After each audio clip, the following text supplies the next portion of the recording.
Prime time ന്യൂസിലേക്ക് വിശദമായി. Parliament അതിക്രമ കേസിലെ മുഖ്യപ്രതി ലളിത് ഝാ ഇപ്പോൾ അറസ്റ്റിലായിരിക്കുന്നു. വിവരങ്ങളുമായി നിതിൻ അംബുജൻ ഡൽഹിയിൽ നിന്ന് ചേരുന്നുണ്ട്. നിതിൻ, വിവരങ്ങൾ. ഉന്മേഷ്, പാർലമെന്റ് അതിക്രമ കേസിലെ മുഖ്യ ആസൂത്രകനെയാണ് ഇപ്പോൾ പോലീസ് പിടികൂടിയിരിക്കുന്നത്. ഡൽഹി പോലീസാണ് ലളിത് ഝായെ പിടികൂടിയത്. ലളിത് ഝായെ ഡൽഹിയിൽ വെച്ച് തന്നെയാണ് പോലീസ് പിടികൂടിയതെന്നാണ് മനസ്സിലാക്കാൻ സാധിക്കുന്നത്. എന്തായാലും കേസിലെ ഒരു പ്രധാനപ്പെട്ട അറസ്റ്റ് തന്നെയാണ് ഇപ്പോൾ നടന്നിരിക്കുന്നത്. സംഭവത്തിലെ മുഖ്യ ആസൂത്രകനാണ്. ഇയാൾ ബീഹാർ സ്വദേശിയാണ്. മാത്രമല്ല, ബംഗാൾ കേന്ദ്രീകരിച്ചുള്ള നിരവധി NGO-കളുമായി ഇയാൾക്ക് ബന്ധമുണ്ടെന്ന് തന്നെയാണ് നേരത്തെ പോലീസ് ലഭിച്ച വിവരം. മറ്റു പ്രതികളുമായുള്ള വിശദമായ ചോദ്യം ചെയ്യലിൽ ലളിതയുടെ ബന്ധം പുറത്തു വന്നിരുന്നു.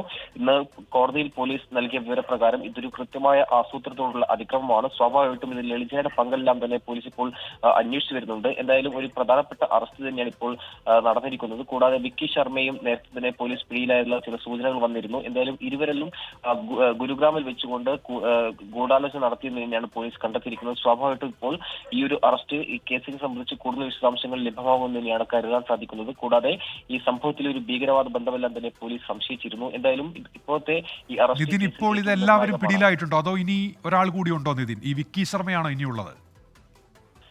ഉന്മേഷ്, നിലവിൽ ഇതുവരെ വിക്കി ശർമ്മയുടെ അറസ്റ്റ് രേഖപ്പെടുത്തില്ല. പക്ഷേ പോലീസിന്റെ കസ്റ്റഡിയിൽ ഉണ്ടെന്നാണ് നമുക്ക് ലഭിക്കുന്ന വിവരം. ഇന്ന് രാവിലെ തന്നെ വിക്കി ശർമ്മയും അതോടൊപ്പം തന്നെ വിക്കി ശർമ്മയുടെ ഭാര്യയും പോലീസ് കസ്റ്റഡിയിലെടുത്തു എന്ന് തന്നെയാണ് ഇപ്പോൾ ഗുരുഗ്രാമിലുള്ള വിക്കി ശർമ്മയുടെ സഹോദരൻ അറിയിച്ചിരിക്കുന്നത്. എന്തായാലും പോലീസ് ഇതുവരെ വിക്കി ശർമ്മയുടെ അറസ്റ്റ് രേഖപ്പെടുത്തിയിട്ടില്ല.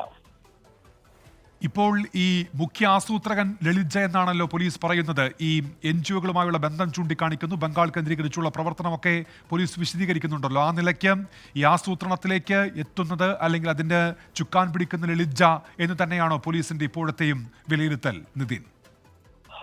ഉന്മേഷ്, നിലവിലെ പോലീസിന്റെ വിലയിരുത്തൽ അങ്ങനെ തന്നെയാണ്. കാരണം ലളിത് തന്നെയാണ് ഈ കേസിലെ മുഖ്യ ആസൂത്രകൻ എന്നാണ് പോലീസിന്റെ വിലയിരുത്തൽ. ഇയാൾക്ക് ബംഗാൾ കേന്ദ്രീകരിച്ച് നിരവധി NGO-കളുമായി ബന്ധമുണ്ട്. മാത്രമല്ല, വർഷങ്ങൾക്ക് മുൻപ് തന്നെ, ഏതാണ്ട് ഒരു 1.5 വർഷം മുൻപ് തന്നെ ഈ 6 പേരും മൈസൂരിൽ യോഗം ചേർന്നു. അതിനുശേഷം സമൂഹ മാധ്യമങ്ങൾ വഴി പരിചയപ്പെട്ടു.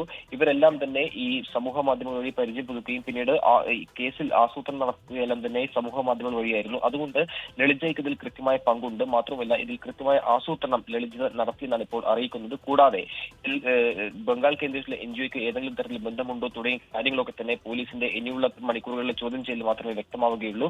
ഒരു കാര്യം പോലീസ് വ്യക്തമാക്കിയിരിക്കുന്നത്, കേസിലെ ഭീകരവാദ ബന്ധം അത് അന്വേഷിക്കണം എന്നാണ്. കൂടാതെ വിദേശ ഫണ്ടിംഗ് അടക്കം ലഭിച്ചിട്ടുണ്ടോ തുടങ്ങിയ കാര്യങ്ങളെല്ലാം തന്നെ അന്വേഷിക്കണം. സ്വാഭാവികമായിട്ടും അത്തരമൊരു സാഹചര്യത്തിൽ ലളിത് ഝായുടെ ഈ ഒരു അറസ്റ്റ് ഏറെ നിർണായകമാണ്. എന്തായാലും ഇനിയുള്ള മണിക്കൂറുകളിൽ ഈ അറസ്റ്റുമായി ബന്ധപ്പെട്ട് കൂടുതൽ വിശദാംശങ്ങൾ നമുക്ക് ലഭ്യമാകും. എന്തായാലും ഇപ്പോൾ ഡൽഹിയിൽ വെച്ചാണ് ലളിത് ഝായെ പിടികൂടിയതെന്ന് ഇപ്പോൾ പോലീസ് അറിയിക്കുന്നത്. നിതിൻ അംബുജനാണ് വിവരങ്ങൾ നൽകിയത്. മുഖ്യാസൂത്രകൻ എന്ന് കരുതുന്ന ലളിത് ഝാ അറസ്റ്റിലായിരിക്കുന്നു ഡൽഹിയിൽ വെച്ച്.